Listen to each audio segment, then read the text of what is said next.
বিগত 2 বছর ধরে বাংলাদেশের মার্কেটে ইলেকট্রোলাইট নামের নতুন ড্রিঙ্কস এসেছে। এমনকি বাংলাদেশি ফুড ব্লগার রাফসান্দা ছোট ভাই এই ইলেকট্রোলাইট ব্র্যান্ডস মার্কেটে এনেছে। তার ইলেকট্রোলাইট ব্র্যান্ড নিয়ে বর্তমানে অনেক সমালোচনা করা হচ্ছে। বাজারে বিক্রি হওয়া অনুমোদনহীন 5 কোম্পানির ইলেকট্রোলাইট ড্রিঙ্কস।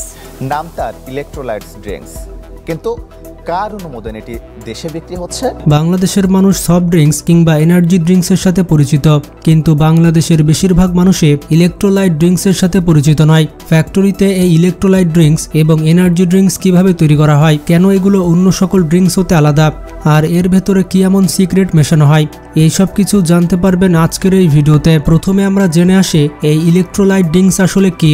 2021 সালে প্রথমবারের মতো এই ইলেকট্রোলাইট ড্রিঙ্কস মার্কেটে আসলেও মাত্র 2 বছরের মাথায় বাংলাদেশের মার্কেটে এখন অনেক ইলেকট্রোলাইট ব্র্যান্ডস রয়েছে।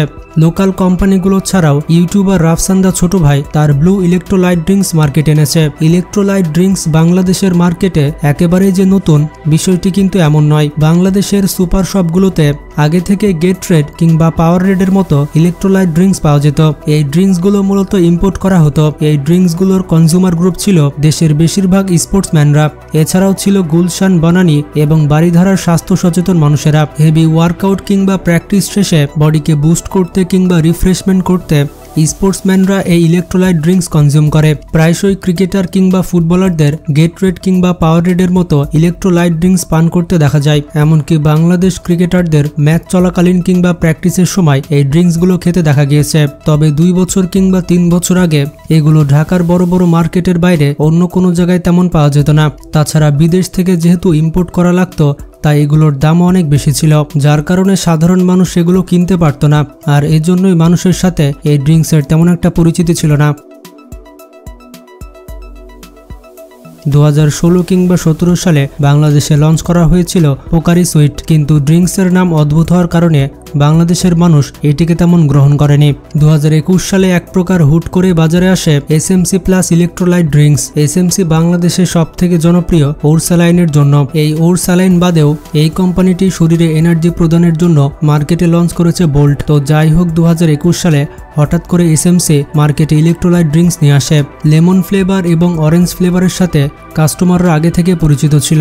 তাছাড়া এই প্রোডাক্টের স্বাদও কাস্টমারের ভালো লেগেছিল এবং ইন্টারেস্টিং ব্যাপার ছিল এই ইলেকট্রোলাইট ড্রিঙ্কসের দামও অনেক কম ছিল। এসএমসি প্লাসের জনপ্রিয়তার কারণে পরবর্তীতে প্রাণ মার্কেটে নিয়ে আসে অ্যাক্টিভ প্লাস ইলেকট্রোলাইট ড্রিঙ্কস। সাধারণত বাংলাদেশের মার্কেটে যখন কোনো নতুন প্রোডাক্ট লঞ্চ হয়, তখন প্রাণ কম্পিট করার জন্য নিজস্ব প্রযুক্তিতে তৈরি সেই পণ্যটি মার্কেটে নিয়ে আসে। এসএমসি প্লাসকে কম্পিট করার জন্য প্রাণ অ্যাক্টিভ প্লাসের ছোট প্যাকেট মার্কেটে নিয়ে আসে। প্রাণ ছাড়াও আরও কয়েকটি লোকাল ব্র্যান্ড এই ইলেকট্রোলাইট ড্রিঙ্কস তৈরি করতে শুরু করে। এর মধ্যে আকিজ ফুড অ্যান্ড বেভারেজের রয়েছে টার্বো। তাছাড়া ব্রোভানা কোম্পানি বিভিন্ন ধরনের স্পোর্টস ড্রিঙ্কস মার্কেটে ইন্ট্রোডিউস করেছে। পরবর্তীতে আরেকটি ইলেকট্রোলাইট ড্রিঙ্কস লঞ্চ করা হয় এবং সেটি হচ্ছে রিচার্জ। তবে অবাক করা বিষয়টি হচ্ছে 2023 সালের ডিসেম্বর মাসে জনপ্রিয় ইউটিউবার রাফসান্দা ছোট ভাই তার ইলেকট্রোলাইট ব্র্যান্ডস লঞ্চ করে। পৃথিবী বিখ্যাত বড় বড় ইউটিউবার যেমন লোগান পল এবং KSI এর বেশ কয়েকটি স্পোর্টস ব্র্যান্ড রয়েছে। তাদের প্রাইম স্পোর্টস কোকাকোলা এবং পেপসিকেও টক্কর দিচ্ছে। বন্ধুরা, আপনারা এতক্ষণে জানতে পারলেন ইলেকট্রোলাইট ড্রিঙ্কস আসলে কি এবং এগুলো বাংলাদেশের মার্কেটে কিভাবে আসলো। চলুন এবার দেখে আসে ফ্যাক্টরিতে এনার্জি ড্রিঙ্কস কিভাবে তৈরি করা হয় আর এগুলো মানুষের শরীরের জন্য কতটা ক্ষতিকর সেটা আপনারা ভিডিওর শেষে দেখতে পাবেন। এনার্জি ড্রিঙ্কসের কথা যখন চলে আসলো, তখন স্টিং এর কথা কিভাবে বাদ যায়। পৃথিবীর অন্যতম সেরা এনার্জি ড্রিঙ্কস হচ্ছে স্টিং। স্টিং এনার্জি ড্রিঙ্কস মূলত পেপসিকো কোম্পানি তৈরি করে থাকে। পেপসিকোর আরও পণ্যগুলি হচ্ছে 7 up, Sprite, Coca Cola, Mountain Dew এবং ফান্টা।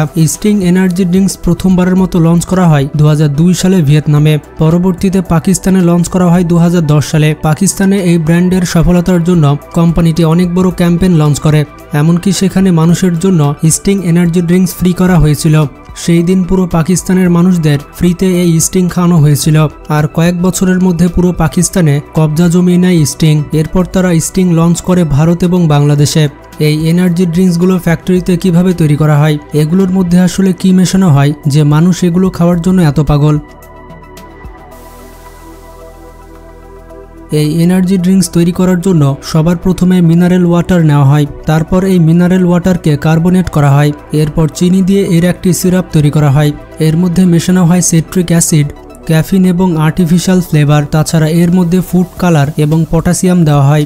এছাড়া শরীরে প্রচুর এনার্জি নিয়ে আসার জন্য এর ভেতরে গ্লুকোজ দেওয়া হয়। এই সমস্ত ইনগ্রেডিয়েন্টগুলোকে একসাথে মেশানো হয়। এগুলো একসাথে মেশানোর পর যেই সিরাপ তৈরি হয় সেটাকে কার্বনেট করা পানির সাথে মিশ্রণ করা হয়। স্টিং এনার্জি ড্রিঙ্কস যদি আপনি পান করে থাকেন তাহলে হয়তো আপনি জানেন এটি খেতে কতটা মিষ্টি। এটি খাওয়ার সময় আপনার মনে হবে আপনি যেন মিষ্টি খাচ্ছেন।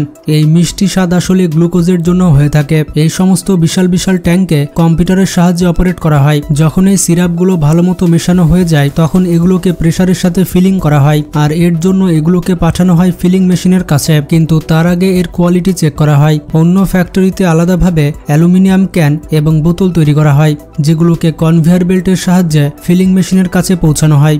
তারপর মেশিন এই বোতলের মধ্যে এনার্জি ড্রিঙ্ক ফিল করে দেয়। এরপর এগুলোকে পরবর্তী প্রসেসিংয়ের জন্য কনভেয়ার বেল্টের মাধ্যমে পাঠিয়ে দেওয়া হয়। তারপর এই এনার্জি ড্রিঙ্কস আবারও একবার ল্যাবে পরীক্ষা করা হয়। যদি এই এনার্জি ড্রিঙ্কসের কোয়ালিটি ঠিক থাকে তাহলে এর উপর কোম্পানির স্টিকার লেবেল বসিয়ে দেওয়া হয়। তারপর এগুলোকে পাঠিয়ে দেওয়া হয় স্টোর রুমে।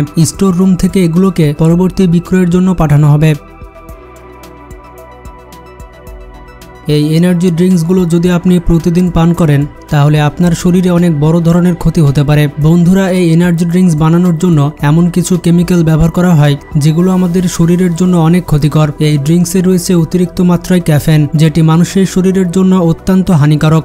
ডাক্তাররা বলে থাকে একদিনে 200 মিলিগ্রামের বেশি ক্যাফিন সেবন করা কোনোভাবে উচিত নয়। যদি বেশি পরিমাণে কনজিউম করা হয়ে যায় তাহলে আপনার শরীরে বিভিন্ন ধরনের রোগ দেখা দিতে পারে। এনার্জি ড্রিঙ্কস অতিরিক্ত খাওয়ার ফলে আপনার ব্লাড প্রেশার বৃদ্ধি হয়ে যাবে। এনার্জি ড্রিঙ্কসে যে অতিরিক্ত পরিমাণ ক্যাফিন থাকে সেটি আমাদের রক্ত চলাচলে প্রভাব ফেলে। ক্যাফিন ছাড়া বেশ কিছু উপাদান রয়েছে যার কারণে আমাদের শরীরে টেনশন চলে আসে, আর এর জন্য রাতে আপনার ঘুম হবে না। তাছাড়া এনার্জি ড্রিঙ্কস বেশি পান করলে আপনার মাথা ব্যথা হবে। যদি আপনার এইরকম সমস্যা হয় তাহলে অবশ্যই ডাক্তারকে দেখান।